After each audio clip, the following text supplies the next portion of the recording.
Welcome, everybody, and thank you for being here. My name is Jay Rosenthal. We're going to wait for 2 more seconds to make sure everybody can find their right place, both backstage and on stage. So we appreciate your time today. It is noontime on the East Coast, so good afternoon if you're here. If you're on Pacific time or somewhere in between, good morning to you, and thank you for joining us. I am Jay Rosenthal. I'm the co-founder of Cultivated, and on behalf of everyone here and our partners at Moby, we're thrilled to have you all with us today. For those that do not know, Cultivated is a daily B2B cannabis industry platform. We serve about 10,000 subscribers representing operators, regulators, and industry stakeholders. We spent over a decade in this sector talking about regulations, capital flows, the companies, and importantly, the people that matter in the sector. And today we're bringing that perspective directly to you in this special format. Now, the cannabis sector, we like to say, is at a once-in-a-generation inflection point, which Jeremy, my co-founder here at Cultivated and at Moby, will dive into in a moment. And this inflection point is really what brings us here today and why we've partnered with Moby, because they're equally focused on connecting investors with real opportunities in emerging sectors. And today really isn't about hype, it's about education and strategy. In a few moments, I'm going to bring up Jeremy Burke, who will spend 2 minutes walking through the sector landscape, where we are today in the US, in Canada, international, and really the regulatory tailwinds that are actually moving markets. And we'll welcome on 4 C-suite folks from leading public companies for a real conversation about how they're positioned, where they're deploying capital, and what they see today and moving forward, because there's lots to talk about. And we built this for investors who are either new to cannabis or looking to sharpen their thesis. And by the end, you'll have a framework for thinking about this sector today and moving forward, we hope. But before we dive in with Jeremy, it's my pleasure to welcome up Dan Remstein. He's the co-founder at Moby, for a quick note before we hand it over to Jeremy. So let me do some back end stuff. Dan, take it away. Hi, everyone. I'm Daniel Remstein, co-founder of Moby. The quick version of who we are: we invest the entire universe of investing research data, everything from filings, news, market data, analyst research, and use AI to kind of transform it into simple, actionable insights for everyone from beginners to billionaires. Really kind of no noise, no jargon, just clear answers on what's happening in the market and why it matters. The main goal for us is really to educate investors on new and emerging sectors. Cannabis is kind of the perfect example of that. It can be one of the most misunderstood spaces in the market. And with rescheduling hearings wrapping up this week, we brought together the people actually running these companies to break it down for you. I guess, Jay, you can grab back from there. I like it. Beginners to billionaires. Yep. Somewhere in between is where I think a lot of people are. So I appreciate it, Dan. Yeah, exactly. So now it's my pleasure to welcome up my co-founder at Cultivated and also at Moby, Jeremy Burke, as maybe as long as anyone at this point, covering the sector and what it means. Is really a handful of journalists that have been covering it from the beginning, so he knows of what he speaks. There's a quick housekeeping note. On your screen somewhere, you will see the chat. If you want to ask questions of the panelists during the program, put them there, and I'll get them to Jeremy towards the end. Let's try to keep it respectful. I like to say that as we go forward, because that's always a nice thing, because everybody's going to see your comments in the chat. So with that, Jeremy, welcome. Thank you, Jay. I'm happy to be here. And this is a really, really exciting time in cannabis policy, especially for me as someone who has been covering the industry really since 2016. So, without giving a kind of graduate level overview of the past 20, 30 years of cannabis policy in the US and Canada, I wanted to distill this down to 3 major points as we set up this discussion. So cannabis in the US is legal in the vast majority of states. By my back of envelope calculation, about 54% of Americans live in states with legal cannabis shops. Yet, all the cannabis sold in those shops, pending the final hearing rule, which we'll get into later, is still a Schedule I drug, still federally illegal. The DEA just wrapped up hearings yesterday on rescheduling, considering whether to move recreational or state legal cannabis to Schedule III. While that doesn't really affect consumers that much, it's a huge catalyst for the industry. And we'll talk about all that later. The number one catalyst, however, to me, and I think many of the executives on this webinar will attest to is that it removes the 280E tax. The 280E tax basically stipulates that companies that sell Schedule 1 or 2 drugs can't deduct regular business expenses. So it hurts profit margins, it hurts cash flow, and it really keeps the industry down. If the DEA hearing goes the right way, 280E will be no more, and there'll be a lot of cash freed up for investment, for growth, for all the things that every other industry that's federally legal enjoys. The third point here is that, this is, I believe, finally to be a wave, not a one-off. Medical cannabis was moved to Schedule 3 in April. It seems likely at this moment that recreational cannabis would join it. While it doesn't fully unlock Wall Street, it does unlock a lot of things. Trulieve, another cannabis company, started trading on the New York Stock Exchange on June 10th. Glass House, of which Graham Farrar is here, started trading on June 30th. Other companies are sort of looking at that. At the same time, there are Canadian cannabis firms, of which we have 2 on here, that have enjoyed federal legalization, that have enjoyed these listings. And so they have a lot of lessons they can bring to bear on the industry. Not only that, there's a lot of jurisdictions around the world that are opening up their cannabis markets too, both medical and even recreational. So with that, let's bring up the panelists.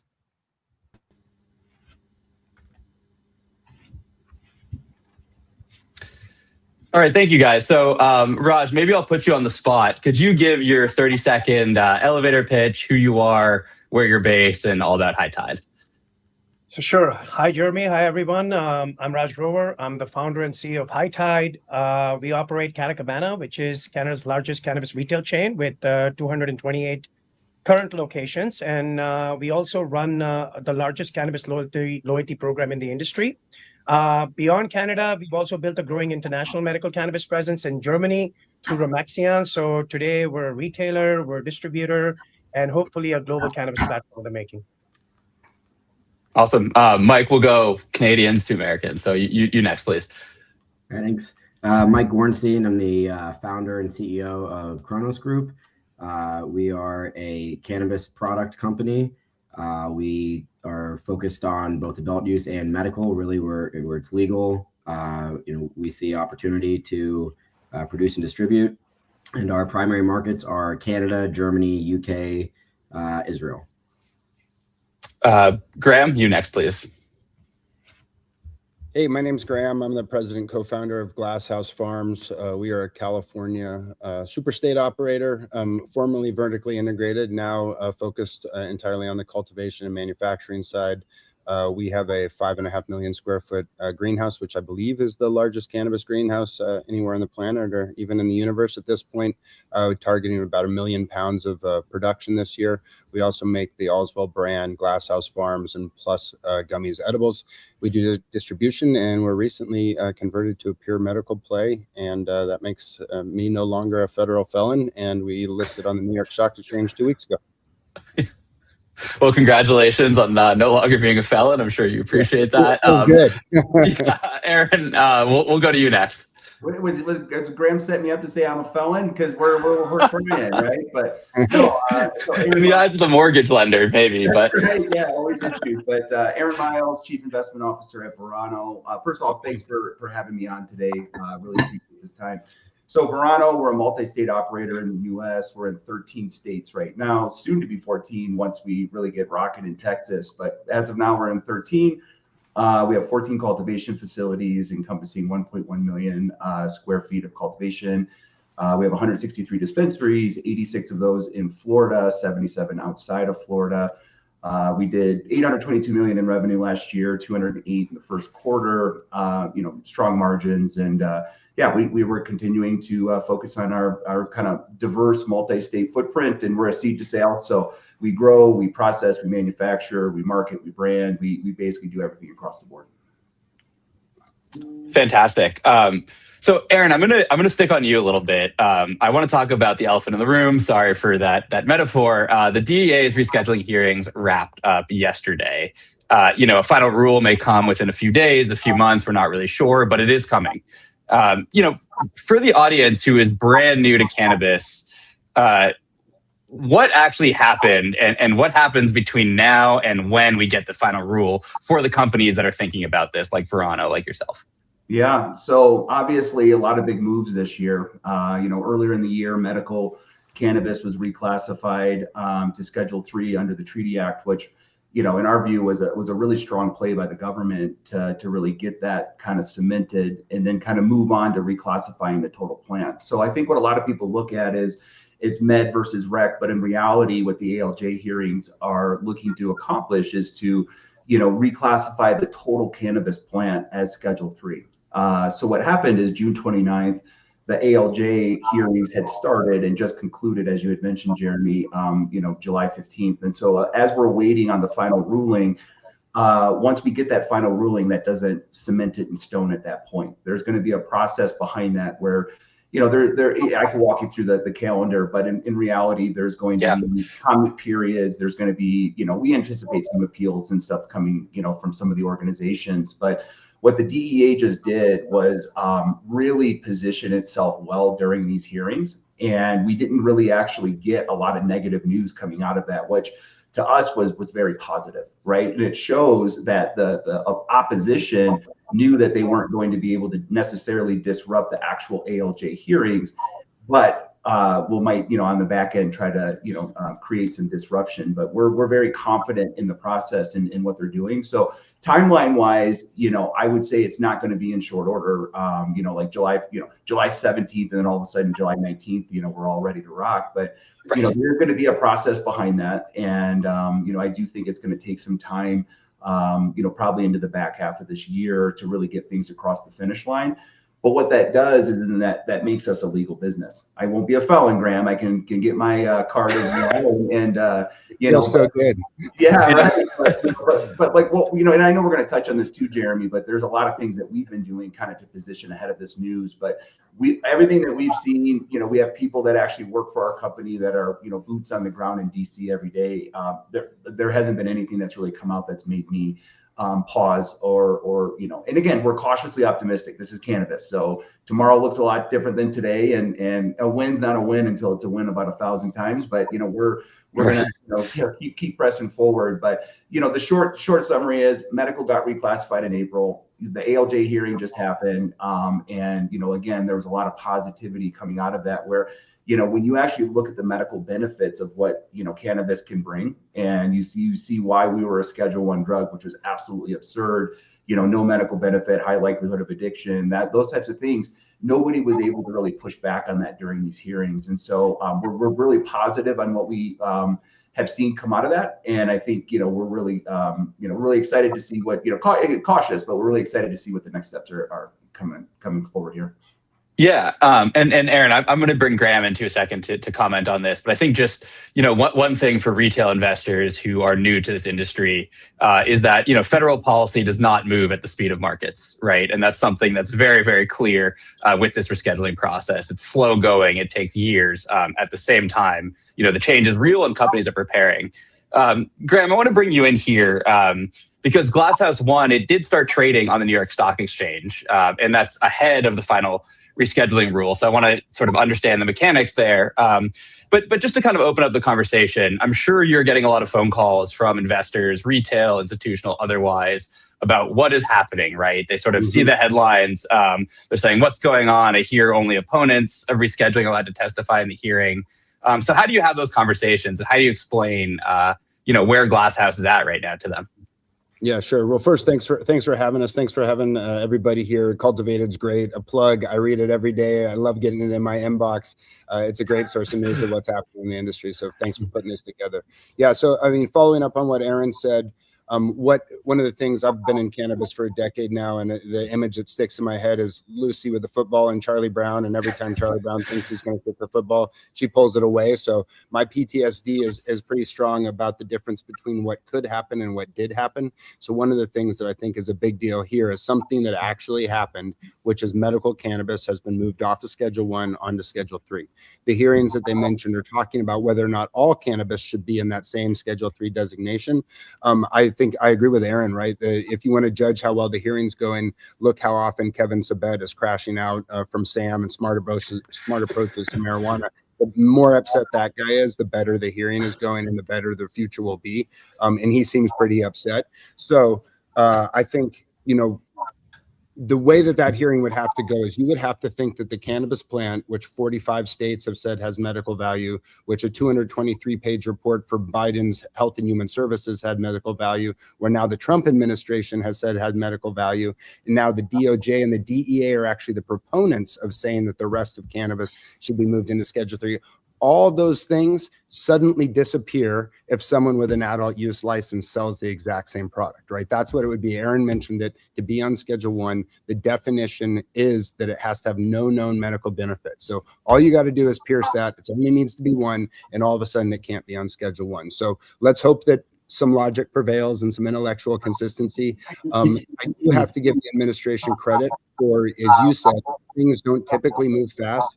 They are doing a lot to help this move fast, right? The idea that they scheduled this hearing, the idea that they even scheduled the end date of this hearing so it can't go on for months.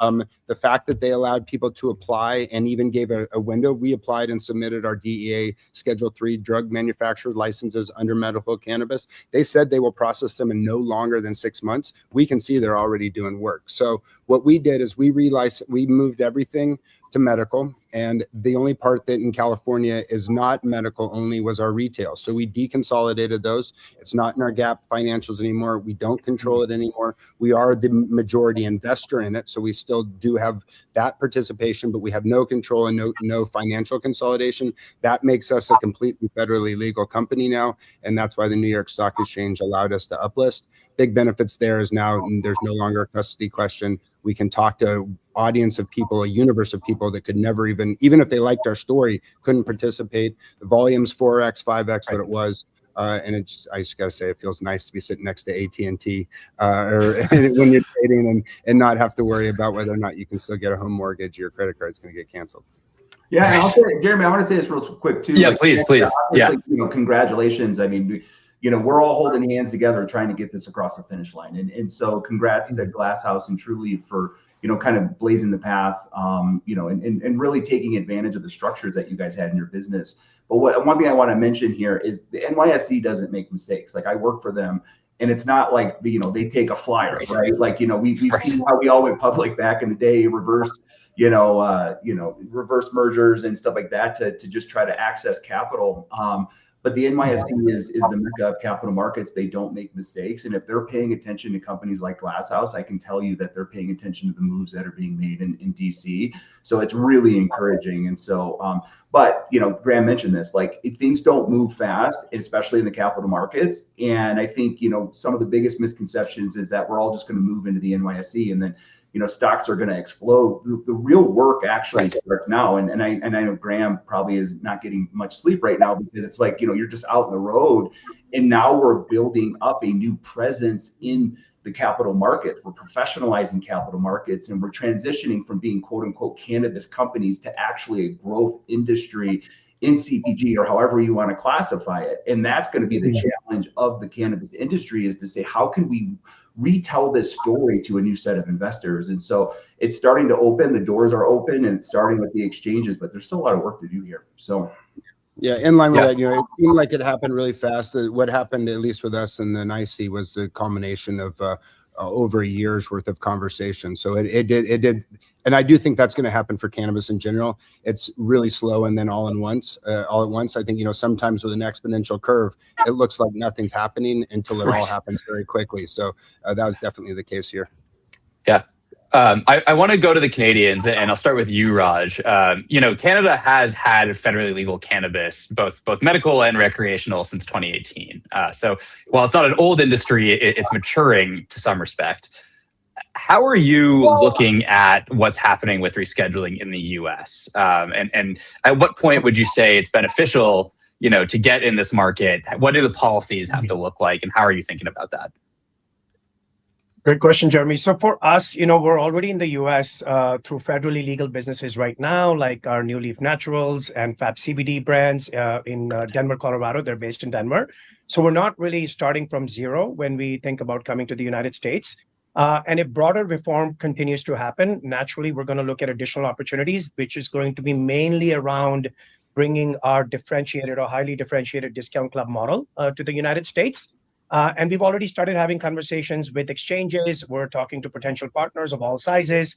But Jeremy, I'm in absolutely no hurry. There's a lot of opportunity in Canada still. We have a lot of opportunity in Europe. We just purchased from Mexian. We're executing beautifully there. We will wait our turn. US remains one of the most exciting markets for me personally and our team. So we will get there, but we're going to remain disciplined in terms of how we expand. I've seen a lot of things go up, a lot of things go down. I just don't want to expand because everybody else is excited. We need to get excited about it and we need to be ready. So we're going to remain patient for the right timing and opportunity. Yeah. Michael, direct a similar question to you. Raj discussed international opportunities of which Cronos has a big stake. But Cronos also has one of the largest cash piles, I believe, in the cannabis industry. So as you're watching rescheduling, as you're watching this policy unfold, how are you thinking about that in the US market? Yeah, look, I think part of why we still have the largest cash pile is we've, I think, avoided the industry trend and just be like, oh, there's something I can buy. I'm going to go buy it. Like, what does it mean? What's the strategy? I think the reality is that the way the market looks today has been built off of you've got these sort of step-by-step regulations in these locked-in markets. And I think that you've got, different, because of these different state regulatory systems, you have different winners. In most cases, I don't think that whoever the winners are, it doesn't mean that it won't be or that things won't change. But right now, it's not based off of what I think the winners will be in a more open sort of long-term market. I don't think that it's necessarily whoever has the best product or brand win. And by the way, we only focus on the product side. We don't think like a retailer. So right, that for me, like I'm excluding that from it. I'm thinking of like how brands are, but it has to do with these different systems and that are intrastate. And I think the reality is if this is going to actually be legal and we talk about where it goes, there's two questions. There's one, what's the state say? Can you import, export? And then what does the courts say? Because the Constitution's pretty strong on this point. You're going to have interstate commerce, right? I think that it's really hard to say, but what are the steps to get there? What's it look like as it moves there? What's the right infrastructure? Is the infrastructure that's there today because it was what was available to be built and it was old technology, or is it, because there's a real advantage? So for us, I'm not really thinking about what happens in the next year. I'm thinking about what happens in the next 3, 5, 10 years. We do already have partnerships that have infrastructure there.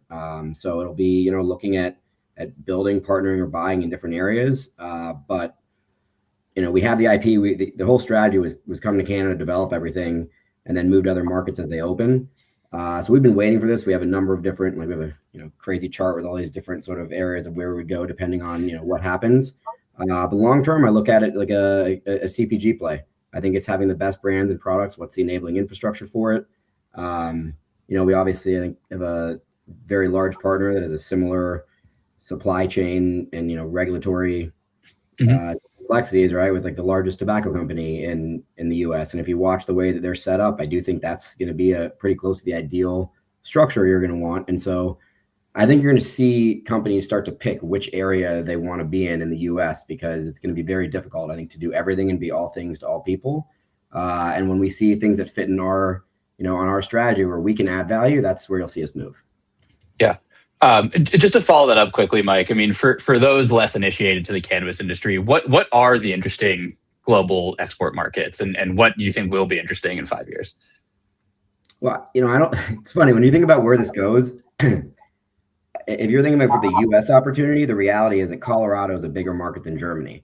So, and then when you look at the cost structures and you think about these things, like, look, I think the prices are going to come down in the markets the way they are today. I think you're going to have currency issues, but in theory, the best places to export from, unless you're going to put in hundreds of millions in capex, and we have that in Canada, so we have pretty efficient production. But you would go to a Colombia, or you'd go to South Africa, and as far as where you're going to export to, certainly depends on regs how they develop. But logically, yeah, Germany, UK, they're two of the biggest biggest countries. France, if things do develop. But still, I mean, the U.S. is really, I think of it more as a consumer market, not a market you manufacture and export from as a strategy. And so 5 years from now, I think that the export market for the U.S. is the U.S. That's right. Not different than any other industry. If you ask someone in any other industry, where do you want to sell your products? It's the U.S. Yeah. Raj, I want to come back to you quickly. And, I always thought High Tide had a pretty interesting business model, especially in Canada. It's almost, Costco-like, I think is the way that I've seen it described. Can you talk a little bit about, how you landed on that model and what that really means for consumers? Sure. So, Jeremy, one thing that Canada's taught us that, legalization does not necessarily mean, successful automatically happen for companies. And Mike and myself, we've lived through this in Canada. So, everybody got excited and they built a whole bunch of cultivation. There was so much capital that flowed in. And, everybody forgot about basics, which was profitability. And when I looked around, a province like Ontario, I think you're based out of Toronto, if I'm not wrong, I could be wrong. But a province like Ontario, there's no distance requirements, right? You could open dispensaries across the street, which is literally ridiculous. Like there's no money to be made there.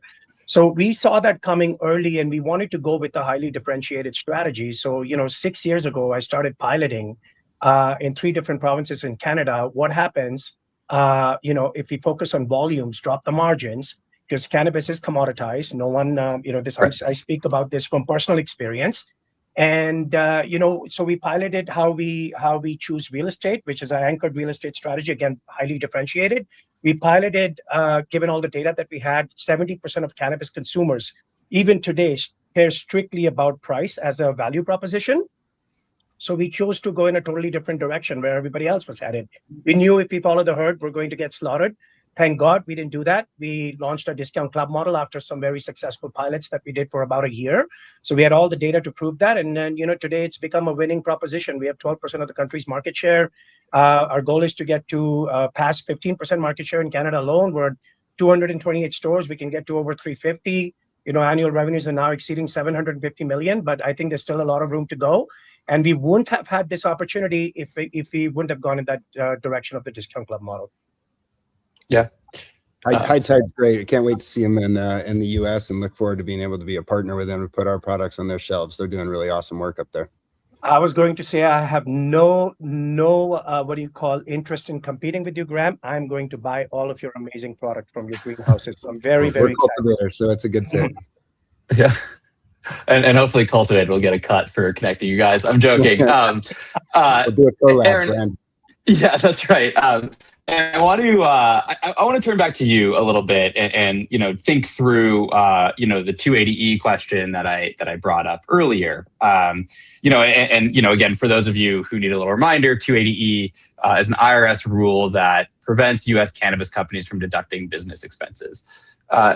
Aaron, in a given year, if you could sort of roughly estimate how much is that costing Verano, and how do you think through dealing with that hit? Because it's a very, very hard constraint to run a business under. It very much is so. I mean, if you look at it, we've quantified it at 80+ million in any given year. Obviously, it changes as more states start to decouple, but we are looking at it going forward. I mean, if you look at that cash flow just dropping to the bottom line, I mean, it's a massive uptick to the business. And I think what's happening is, we're sorting through all kind of the nonsense that we've had to deal with, right? So right now it's like, our medical business is, reclassified to Schedule 3. The rec business, which our plants are grown in the same facility, are still Schedule 1. It's taxed differently. Like there's no cohesion across the board when it comes to the tax code. And so for us, and again, I know the question is probably going to lead to what do we think the relief is going to look like? And we're really careful because we don't want to poke our finger in the Treasury or the IRS eyes here. But what I can tell you is we do think that there is definitely going to be some relief. What that's going to look like is kind of yet to be determined. But if you look at like what we've done, right? August of 23, Biden came out and announced the HHS recommendation. And then shortly after that, we moved to a senior exchange in Canada, right? And so the steps that we're taking to align ahead of uplisting has been in the works for years for us. As Graham mentioned, this isn't like you call NYSE and then all of a sudden 3 weeks later you're listed. I mean, this is like you call, they don't answer, you call, they don't answer, you see them walking on the street, they walk in the other direction. I mean, these are people I used to have coffee with, and now all of a sudden they're like, Aaron, well, let's chat again. I'm going to add you back to my cell phone. And so I think, the way that we position the business has been multiple facets, right? Like we were always a federal, like regular taxpayer, and we made that decision, and we were obviously pushing into the UTP because we saw the nonsense of how we were being taxed at the highest level. So when you think about $80 million coming out of a business, we have to run 13 separate businesses because we have to cultivate, we have to grow, we have to process, we have to manufacture, we have to, distribute, we have to put into our retail, and that's in each state that we operate in. I mean, it's a very complicated model,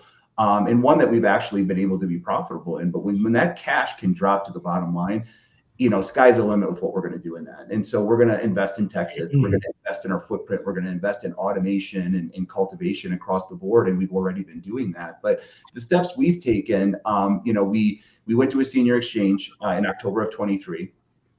Even before that, we converted from IFRS to GAAP. So we were a total SEC reporting company. We re-domesticated the business, right? So we moved from, Canada into Nevada to really align the regulatory environment with our business operations. And, we did the reverse stock split. So everything that we've been doing has been to align with what the next steps are going to look like in the business. But the 280E component is something that, we're paying very close attention to. I'm careful to make a guess here because I'm literally wrong 9 out of 10 times. But I will tell you, we do think that there is going to be some relief, and that relief is going to go right back into our footprint because there's a massive amount of opportunity here. And I think people really do pay attention to, okay, Texas is obviously a massive opportunity. But, when you actually look at like how much more efficient we can get into our footprint and invest those dollars back into our footprint, that's when automation and really becoming more efficient operator is going to come into play here. But 280E, again, it's something we've had to deal with, but we don't foresee that going forward, and we actually do think there's going to be some relief. Yeah, I mean, this is an investor focused thing, so I think it's important for people who are new to the space to realize what it is that the current operators have had to live through to get to this point. I mean, and for clarity, we just make it to the starting line. We are far, far away from the finish line. But for the survivors, all of which the people on this call, they forced us to run an Ironman and a hurricane before you even got to start the football game, right? So like this 280E. 80% effective tax rate, most penalizing on retail, but hits everybody. Like that's something no other business in any other industry at any time has ever even had to think about, right? To live at an 80% effective tax rate. So when these things start to go away, I think you're going to see really turbocharged and spring-loaded businesses come out of it. Yeah, and I'll say this too, and Mike mentioned this, it's like the opportunities that are going to present themselves, right? And so we're all running an option offense, right? And so however the play transforms, you're either pitching the ball or you're cutting it upfield or you're doing so. Like I think that's what the luxury of having Schedule 3 get across the finish line, 280E relief, because what we've really had to do is protect our businesses, and we had to protect our footprint. And the way that we have built our business was no sale leasebacks, and really maintaining the margin profile and really trying to take care of what we're building and surviving in the here and the now. And so what Mike made a really good point on is, we were always like, what do the next 2 weeks look like, right? And I think a lot of companies are very short-term focused because they've had to be. If we can start to lessen some of these restrictions that we've had, then a 3-year plan, 5-year plan, and we all have them, right? But it's like, then you can really start to execute on that because we can start to have more conversations and look at the business in a different way. And this is all going to transform over time, but I feel like as this loosens, you're really going to see companies, really start to operate in ways that we haven't in the past. So, Graham, I want to turn to you and sort of paying off what Aaron was saying. When you were deciding and having these conversations with the New York Stock Exchange, what was the tell or the cue that said, hey, deconsolidating medical and getting the listing quickly is the right path for us and our shareholders? How do you make those decisions? Because that must have been a hard choice, right? Rather than wait it out. We're always trying to think a few steps down the road and always trying to plan for the long term. I think that's one of the things that we've done a good job of towards the topics that these people, other folks are talking about, right? Is that when you have something like 280E, you can't have high COGS, right? You have to have low cost, high efficiency, because there's no other survivable path when you live in that environment. So for us, I would say it may have been easier than some others because our focus has always been the supply chain, the cultivation. My dream is to have everything that we grow turned into products that have our brands and our partners' labels on and then sold on shelves across the world, across, and across the country and across the world. I think eventually that is going to be in a world where we have some specialized stores, but we also have a lot of general purpose stores, alcohol, tobacco, anywhere those are sold. Likely we'll have cannabis. So because of that, our willingness, ability, and the fit with our strategy to carve off the retail piece was maybe easier than it would be for some others, because really, if you look at who we are, 80%, probably more of our revenue comes from that cultivation, supply chain, and product CPG side. The retail revenue is meaningful, but not our primary focus and not our strategic long-term focus either. So we'd been talking with them for a while to get to your question. And I think their analysis was that the medical side is now federally legal, which we agree with. And so as long as that was who Glass House was, there was no barrier for us to uplist. I mean, I think it's pretty much the same model that Trulieve ran, where if you get rid of that adult use, that's the only place where there's still an open topic, hopefully to be resolved soon. And I hope means that everything is Schedule 3, as that was what would be intellectually consistent. But in the meantime, we decided we wanted to bifurcate ourselves from any possible negative outcomes there, or even just from a slow outcome. And we were willing to carve off the retail piece so that everything that remained within the four walls of Glass House was all medically licensed and therefore federally legal, and therefore allowed us to uplist. Yeah. And Aaron, I'll direct the sort of same question, but the inverse to you. How are you thinking about that internally at Verano, whether to deconsolidate and list, whether to wait it out? What are those conversations like, and what information are you looking at?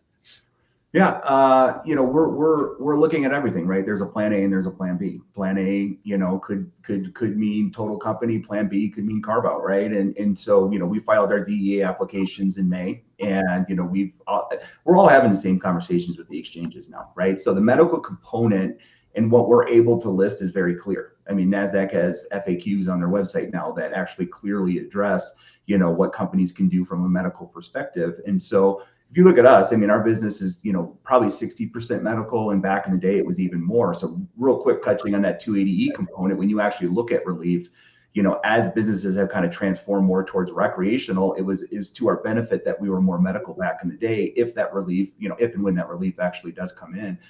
But again, we're looking at everything across the board. Ideally, it's 13 states, 163 dispensaries. Some are med rec, some are just medical, and it's a complicated process when you have as many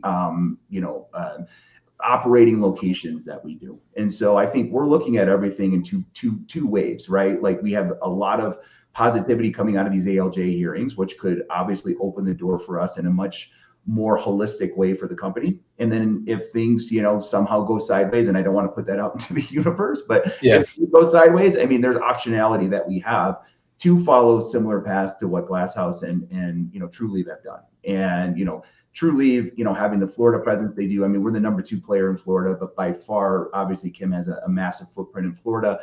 They were able to carve that out, which was, again, it's a similar structure that we're all looking at. And, not to give, too much under, of a look under the hood, but we're looking at dual pathing. And I think we're, very hopeful that, things coming out of DC are, very positive and allow us to actually access the capital markets in the way that we need to. And, for those that are listening, I mean, the way that we've traded, I mean, we're semi-private companies. I mean, there's not a lot of money that flows into this space. We're mostly retail traded, and institutions just don't want to take the time to evaluate this space. They did back in the day, and there were so many stops and starts with this industry that they're like, we're not going to waste our time. We don't care if we miss the uptick. We would rather have that solidified uptick and then understand that we can actually invest in the business. And if you look at, and I'll probably lead this right into Graham, I mean, the real work starts now. He is right. Running an Ironman in a hurricane, I mean, that is probably underplaying exactly what we've had to do. And right now, the real work begins, because now we have to get institutions, interested. And so the key to this all is liquidity, right? If you're a big fund and you're running a massive fund, people are going to want to be able to move in and out of these stocks very quickly. And, so the more companies that can list, the more conversations that we can have, the more time and effort that we put into getting out in front of these institutions are going to be so critical for this space, because we all need to play nice in the sandbox right now, talk about the industry as a whole, the growth drivers, how we can all win. And then it's like, then that will start to evolve. But this next piece with the ALJ is going to be fairly massive, and it's going to give us some talking points to really go out and talk to investors about this. But, for us, I mean, again, you've seen the move we've made. We've positioned our U.S. capital markets uplisting for years now. I mean, and one of the reasons we made the move to SIBO was, that was the old NEO exchange. SIBO Canada, they had an equities business in the US that they were trying to get up and running. Graham knows this, from being on the SIBO. And so for us, it was a potential quick path into the US. And obviously things, kind of changed a little bit. But, we like where we're at. We like how things are transforming and transitioning here in the space. But it's going to take time. And, we're really excited because when we can go out and actually talk about the growth profile and the margin profile, and then we get people to say, you're trading at what multiple? That doesn't make sense. And you're like, exactly. So let's have that conversation. Yeah. I want to zoom out as we come up on time a little bit. I want to zoom out a little bit and give some people some actionable, simple takeaways. Mike, I'll go to you next if your internet is working smoothly here. When a retail investor lumps, all four of you into cannabis stocks, what's the single biggest thing they're getting wrong about Cronos Group specifically? Like, how should they think about the industry is a little bit more nuanced than these are just pot stocks? Yeah, look, I think you have to look at the individual businesses and, what you're investing in. I think that you've got very different balance sheets. You've got very different verticals. You've got different regions. So I mean, we're all in cannabis in some form or another, but outside of so Raj and I are in the markets we're in are the opposite of the markets that Aaron and Graham are in, right? Raj is in retail, we're in products and distribution. I think that I guess now it sounds like the same thing with Graham versus and Aaron's vertical, right? So I think you can't just lump them together as cannabis. It's a really tough thing to do. I always thought of it as kind of, you could look at it like three different tiers, and you try to understand what you're investing in. Are you investing in on the retail side? Are you, like actual stores you're buying it? Are you investing in someone who produces the ingredients? Or are you investing in, the brand? So where do you want to allocate value between how you make the products, how you brand and distribute the products, and how you retail the products? And where are you getting exposure? And the thing with cannabis is depending on the different companies you have, with some companies, the entire catalyst, the entire investment thesis is, can they survive? And then, with others, it's, can you allocate, or how do you, how are you going to invest and how are you going to create value? So they're just very, very different parts of the curve. Yeah. We'll go around the horn, Raj. I'll ask that same question to you. When you're lumped just into cannabis stocks, what should the retail investor know about High Tide and understand? Yeah, look, I mean, Mike covered it really well. Investors sometimes miss that cannabis is just one business. It isn't one business. It's an ecosystem of different businesses. So you've got great cultivators like Graham and Mike, and you've got brands, you've got distributors, you've got retailers like ourselves. We're highly differentiated even in the retail segment. So but we happen to be a retailer first. Our job is to win customers, win loyalty, keep on building that loyalty. But we're all part of the same industry, and there are different things that drive different businesses, and investors need to be aware of that. So one day maybe we come to the States and we become a US focused retailer, and maybe that expands into cultivation as well. But we are a part of an ecosystem, and every business is different, and every business has different strengths. And I think that's how investors need to view it. Yeah. Aaron, I'll go to you next, and maybe you could sort of touch on, the multi-state model, MSO model too. Yeah, I mean, I think people all kind of lump us together, and they take an apples to apples approach when they're comparing these companies. But Mike talked about it. Look at the balance sheets. I mean, we refied our debt, and again, just piggybacking on Graham's, running an Ironman and a hurricane. I mean, we're refining your debt. You're trying to position the company to have flexibility going forward. So look at the health of these companies. Look at the balance sheets. Look at sale leasebacks. I mean, we're a real estate backed company. We own the bulk majority of our real estate, and we have a term loan that we just got done, $195 million, 5.5% plus SOFR, and with a SOFR floor of 4, so that's 9.5%, and that's close to industry leading, and you're 9.5% for a business that's throwing off 28% margins in a cash only business. We can't advertise, we can't take credit cards. So I would look at the health of the businesses. There's some that are trying to survive. There's some that are literally thriving in this industry and really positioning themselves ahead of what being a normal business looks like. And so I think what we're now doing is we're normalizing into running these businesses. Back in the 2018 era, I mean, it was like the green rush. We're all trying to get deals done. Mike talked about that. Like, everybody was rushing to get these deals done. And, it was the meme stocks and Tilray ran and all these things happened. And everyone thought it was like this Willy Wonka golden ticket. In reality, we're building and we're operating an established industry. Go look at Nike or Netflix, or like how long these companies take to actually realize true value in the capital markets. And that's with them actually being able to access the US capital markets. So the way that I look at the US, multi-state operator is look at the footprints. I mean, we're in Texas, Florida, Virginia, PA. Texas is getting ready to turn on medical. Florida, we've quantified that adult use turn on, from a top line growth of $300 to $450 million just for our company being the number 2 player in Florida. Virginia, thank you, Spanberger, for revisiting that and getting that program ready to turn on. But like, look at the footprint, look at how people are positioned ahead of growth, look at the balance sheets, look at the margin profile, look at the trends, right? Like, stay off Twitter. People have like great headlines and great comments on Twitter. Get to the fundamental research and actually really understand the health of these businesses and who's actually thriving in these areas. And for us, George runs a tight ship, and George runs this, he's a very successful person in the restaurant industry. And looks like a Wi-Fi job.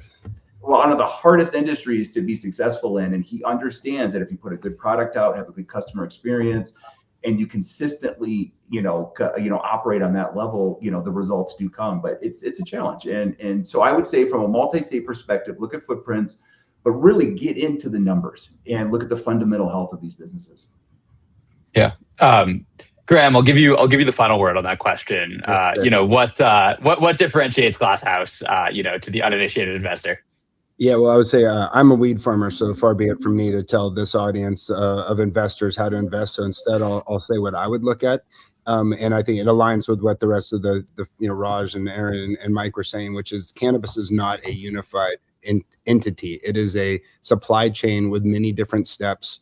So if I was looking at it, I would consider each of the steps: cultivation one, product manufacturing's one, distribution's one, retail is one, and I would look for operators who I believed were best in class in each of those industries. Sometimes it could be a vertically integrated one person or one entity that's really good at all of them. If you look at most other industries, I think you would typically see the opposite of that, where you see specialization within those components.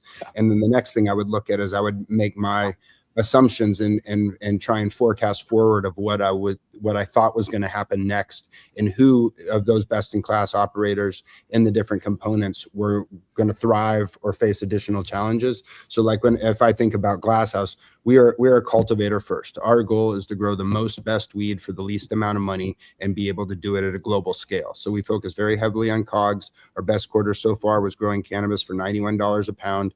Currently, we are restricted within California. If you think that's going to happen, then we are who we are today, with another 2 million square feet of greenhouse that we can bring online, which is pretty easy to forecast. You can look at what we're doing. But the inflection points start to happen if you think about what's going to happen next, right? And I've given up on forecasting time, but I am pretty confident and steadfast in the destination, which is I think cannabis is going to become normalized. I think it's going to be treated like cigarettes and like tobacco and alcohol. I don't know if that's going to be 2 years, 3 years, or 5 years, but I do think it's going to happen. And so in that world, right, like if you think about Schedule 3, there is no Schedule 3 drug that is not sold in all 50 states and all 187 countries, right? There is no Schedule 3 drug that can't be manufactured in one place and shipped anywhere else on the planet, as long as you have the right forms and permits and paperwork done, right? So the world that I see is cannabis is going to become normalized. It's going to be sold in some specialist retailers like Raj, and that's the BevMos of the world, which definitely exist, and particularly I think will exist for cannabis because it's a consultative sale for many new consumers. It is also going to be sold, I believe, next to people with alcohol licenses and tobacco licenses to sell cannabis. And so most of the markets, when we look around, are at prices that are higher than the market that we've grown up in. And I call it training at altitude, right? California, the air is very thin here, lots of competition, very educated consumers. And that I think there's a benefit to competition, right? Which is iron sharpens iron. As we look out, I think there will be a time at some point, everyone can do their own assumptions, when that skill in cultivation, the California appellation, the best weed for the least amount of money from the place that most consumers tend to prefer and are sometimes willing to pay a premium for, will be on shelves globally. And I think we're well positioned to take advantage of those shifts. Yeah, I would absolutely say, Jeremy, what Graham said here. I think subject matter experts are going to win. People that hone in on their craft is going to matter in the long term. And there would be some that are very good at everything and a lot of things. But I definitely agree with Graham that subject matter experts are going to win.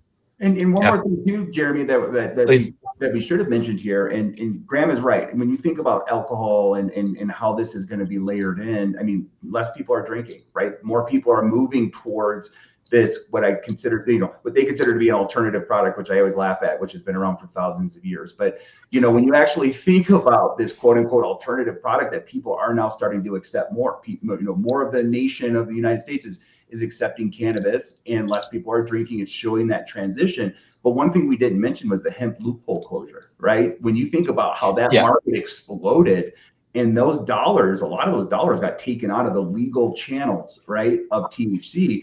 And we're not anti-hemp. We're just anti not being regulated in the same form and fashion. So I think what this government has done a tremendous job of is stepping in and actually starting to regulate these things, more under a universal umbrella. And so, you're seeing, the April numbers in Ohio, Ohio was up 24 million year over year. They implemented the ban on hemp at the end of March. So that shows you the month subsequent to that there is some business kind of shifting back into the legal channels. States like New Jersey and Texas are also taking steps towards that. And then if and when the loophole closure stays in place, by the end of November, those are dollars that people have now going to say, hey, we were used to this hemp industry. We like these products. Where can we go? And you can go into the legal channels of THC. And so I think there's a lot of catalysts that are behind us right now. And it's across the board for, people in Canada all the way down to the United States. So, yeah, I think, if you think about from the investment point of view, right, how often do you get to have a quote unquote new product that's actually been around for 6,000 years, and we know people want so bad that they've been paying it since the price was going to jail, right? That's how bad people want that. That's how much people enjoy this. That's the price they're willing to pay. Yet we have $100 billion market that's effectively been kept in a box in some form or fashion by regulations. And I think those doors and those chains are about to come off. And we owe hemp we owe it a debt of gratitude in many ways, I think, because it is a fantastic lead gen, and it opened up a whole bunch of markets that could have taken a decade on their own. Instead, people got introduced to it. They realized there's nothing scary. A lot of those markets are red and purple markets in the U.S.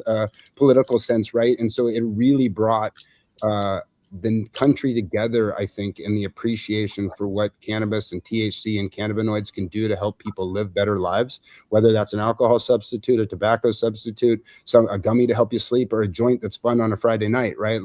The world got to see that, and people don't like to lose things they like, right? People are not going to go back to sleeping less well if they can't buy the hemp-derived THC gummy that they're used to get them through the night, right? They're going to find a way. Their politicians are going to hear from it.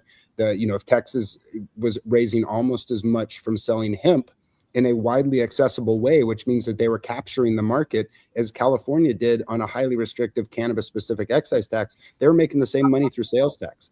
The states are going to be addicted. The governments are going to be addicted to the revenue. The people are going to want to sleep. They don't want to lose their products. You're not going to put this toothpaste back in the tube. They're $100 million. It's about to, scale up in a very rapid way. And that's a unique opportunity.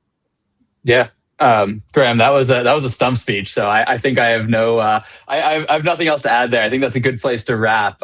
Graham, Aaron, Raj, Mike, thank you so much for joining us. Thanks to all the Moby and Cultivated viewers. We'll be chopping this up into clips and getting the information out there. But we really, really appreciate your time and appreciate your interest in our little cannabis sector. Yeah.